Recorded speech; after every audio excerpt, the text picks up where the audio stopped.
Okay, hello. This is day 12. Happy Sunday.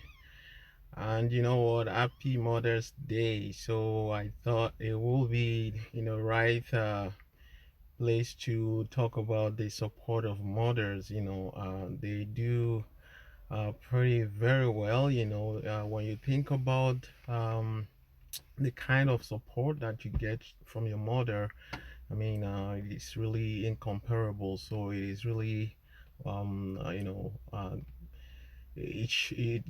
for having this day dedicated for Mother's Day. I mean, it's really awesome. So I guess we'll talk about my mother. Who, has been the strongest support for me growing up. They're the compass. I found. There's this very strong thing about mothers. It's just so special. The type of dedication, the commitment is really incomparable, and I guess that's why they have this special day. And when you think about the kind of multitasking they do, it's crazy. I do remember my mom, when I was growing up, she was a support for me, in my academic pursuit. What, I was that kid who, if I'm asked what my score was, like when I come home with my results, I will go like, okay, yeah, well, I got this, maybe, I mean, almost close to the last score, right? Like like a bad result, so to speak, and then the one thing I will usually say is that, well, I did better than the neighbor, right? I always have that comparison. Okay, so there was a day I brought home this terrible result again. My mother wouldn't have it, and like if you know the African mothers, they have this way they reset you back to the default settings, right? The factory settings. So that's what happened that day. I guess I remember that vividly, and from then on, I decided, what, it looks like, this is not working. Basically, that's why my mother had to intervene. And from then on, I decided to become very engaged with my academics. And I mean, the rest is history, right from my, what's the equivalent of the grade school back home. And, anyone who's been in contact with me through my education, will think I actually still hear it. A lot of people would tell me that I'm a genius. I'll just be like, oh my God, yeah, I wish they knew. I actually had somebody who had to tell me I can do better. So that's why I decided, yeah, well, if my mom believes so much in me, that I could be better, yeah, let's do it. So, and that's why I started, getting committed and engaged in academics. So that's what the reflection that I had about the role of mothers really is almost. I wonder if you've ever thought why they say mother nature.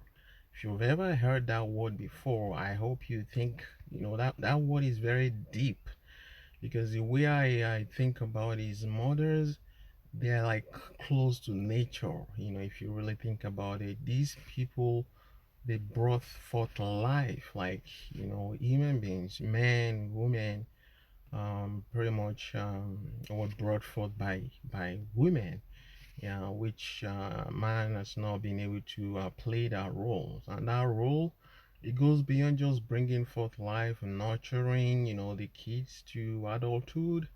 Basically being that support even through all the ups and downs, the emotions that you may go through as a man. Your mother is always there, throughout that situation. So they're incomparable in a way. My language, Yoruba language, says that there is no other deity like mothers. That's deep.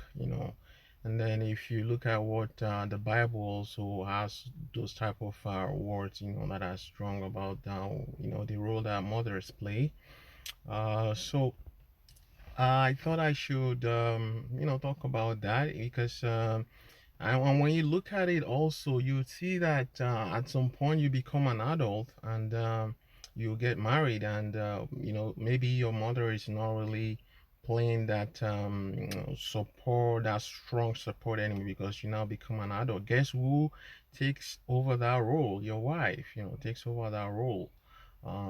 Basically she just take over from your mom, all the like being the compass, being the support, and giving you all the emotional support you need as you go through all the challenges, or as you work towards, maybe your career development and all of that stuff.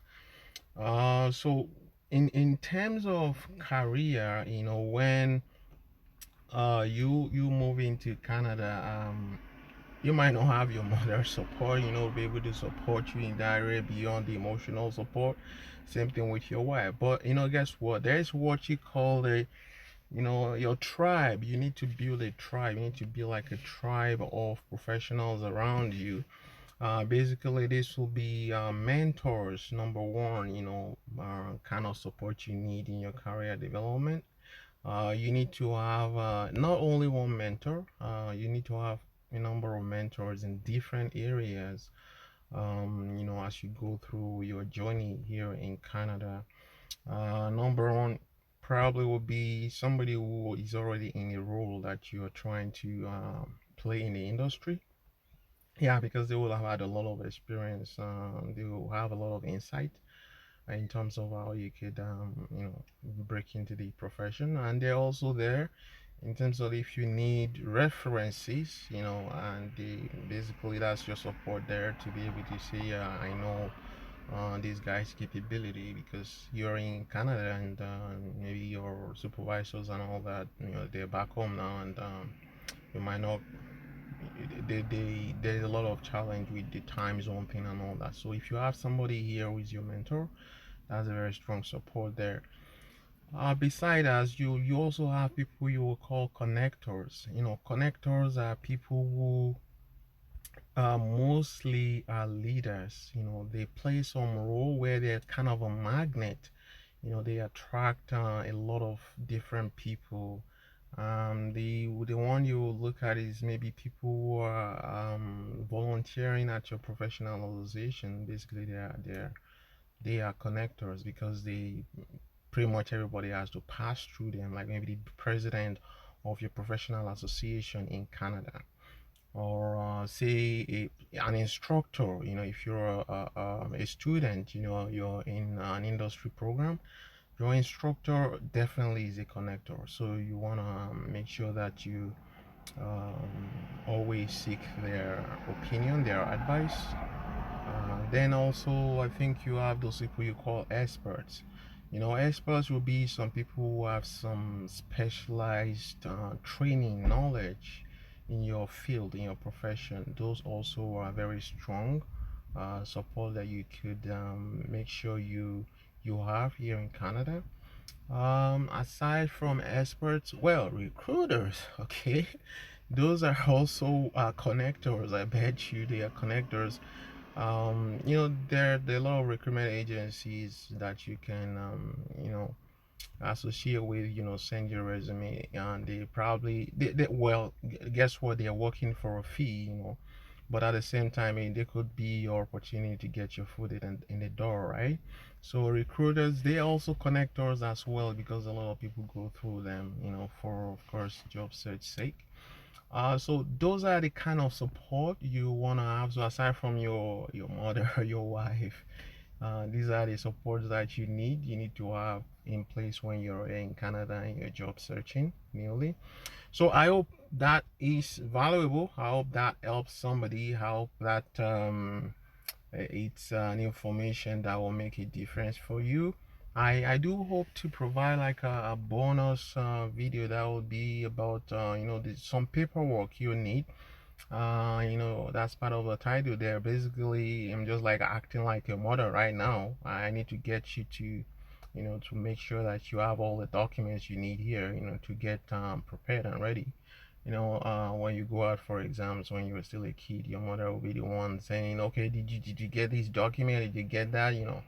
So that's what I'll try to do here to make sure that I remind you all of all the important documents in terms of like a checklist of paperwork that you need to have, to before you step on that plane, right? So that's it for today. I hope you have a great Sunday. It's sunny out here, as you can see in Winnipeg, Manitoba. It's spring here and it's lovely outside. Okay, go have fun. Have a great week in advance. Thanks. So bye for now.